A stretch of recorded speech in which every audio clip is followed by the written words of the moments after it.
Heavyweight GOAT Stipe shuts down retirement rumors ahead of UFC 309 return. It's been over 3 years since the 42-year-old last stepped into the octagon. His last appearance was in 2021 at UFC 260, where he suffered a devastating second-round knockout loss to Francis Ngannou. For a while, it looked like the former heavyweight champ might be done with fighting for good. As his fight with Jon Jones approaches, Jones has hinted multiple times that he might retire if he wins. With Stipe's age and long break from the cage, many expect him to do the same, but the former heavyweight champ isn't making any promises. In a latest appearance in an interview with, Jake Paul, Stipe opened up about his uncertain future in fighting. "I don't know, man. I say it every time. After every fight, I think about retiring. So, we'll see. Right now, I'm just going to worry about the fight. I'm not going to worry about retirement. Not until after the fight." Though Stipe is locked in and ready to make his return, he'll be stepping up against the man widely considered the greatest of all time. Fortunately for him, Jones hasn't seen much action in recent years either. In fact, Bones has only one heavyweight fight under his belt, with just 2 minutes in the octagon since February 2020. Despite Jones having the tools to make UFC 309 a quick night, Stipe seems confident he'll be able to impose his game plan from the start. Jon Jones does a lot of things good, but I have great coaches, great teammates, and they make me prepared for whatever happens. I'm not going to wait for what he's going to do. I'm going to do what I want to do. As he geared up for his UFC 308 title fight against Max Holloway, featherweight champ Ilia Topuria faced doubt from nearly everyone. Even the soccer superstar and icon Cristiano Ronaldo was against him. Viral footage has emerged of Ronaldo recently talking to top MMA coach Eric Nixick. "What do you think about the main event for UFC 308? Ronaldo asked Nixick. "I think I lean towards Max," Nixick responded. Cristiano responded with, "I like Max. He's a tough guy. Topuria talks too much. He hasn't fought the top guys. I think when he beat Volkanovski, Volk wasn't ready because of that kick from Makhachev, and he didn't recover. But Ilia didn't fight with the top guys. If he beats Max, I will respect him. Never KO'd. This is why Max will be tough for Topuria," Cristiano Ronaldo stated. Moments later, Topuria made an appearance on a Spanish outlet, Pod Factos. The interviewer asked him about Ronaldo's recent comments, to which Ilia responded with, "Let's be real. People will doubt you. Even guys like Cristiano Ronaldo, who probably think they have it all figured out. Fucking clueless. Here's the thing. You don't need their approval. Rely on yourself, work harder than anyone, and show them all that it doesn't matter where you start. What matters is where you're headed, and that's something they'll never see coming. I'll keep silencing the haters, just like I did with Volk and Max."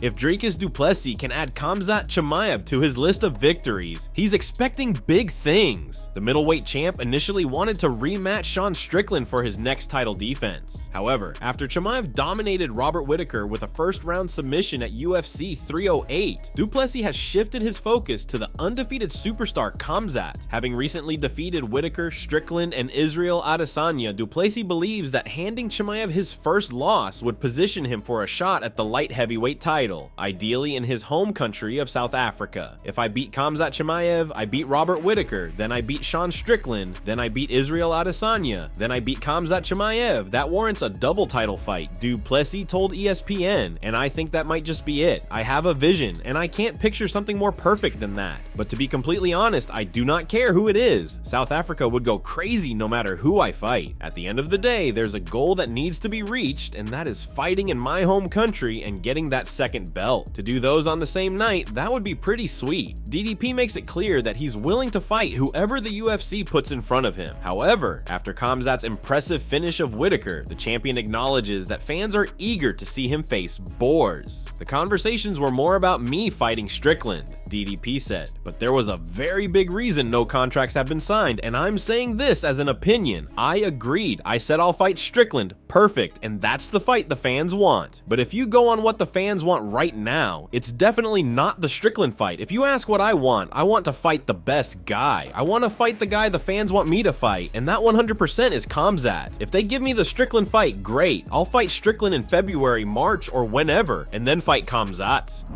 People are still buzzing about Ilia Topuria's outstanding performance against Max Holloway at UFC 308, where Topuria made history as the first fighter ever to finish Holloway. During a recent episode of the Joe Rogan Experience, UFC color commentator Joe Rogan shared his thoughts on Topuria as the new measuring stick in MMA. Ilia is fast as hell, Rogan said. He's not slow at all. He doesn't have any disadvantages. He doesn't have any weaknesses, man. That's the thing. That's why I say he's the new high water mark. There are people who think he's the best pound for pound fighter alive. Rogan went on, "There's a lot of discussion about that online. It's a little premature, especially with Jon Jones still out there, and there are other elite fighters too. Islam Makhachev is another one. There's a real argument that he's the best pound for pound guy alive, but it's freaking close. Ilia, he might be the best." Rogan is not the only analyst glazing over Topuria. Former double champ Daniel Cormier believes Ilia is more skilled than prime Conor McGregor at 145. DC said, "I don't know if we have ever seen a guy at 145 that punches like this dude. He hits like no one I've ever seen before. Conor McGregor had great power at 145, but Conor I don't think had the skills that Ilia Topuria has in terms of his pure boxing, without going and fighting a pure boxing match. I was talking to some of the people in the back and they told me he's like Triple G, and I agree. Remember GG just used to starch dudes early in his career? Topuria is like that. Topuria is that guy," DC continued. "He has that power to knock you out and just do it in absolutely devastating fashion. You try to find the words to describe him, but it's proving very, very difficult. I never thought that anybody would be able to knock out Max Holloway."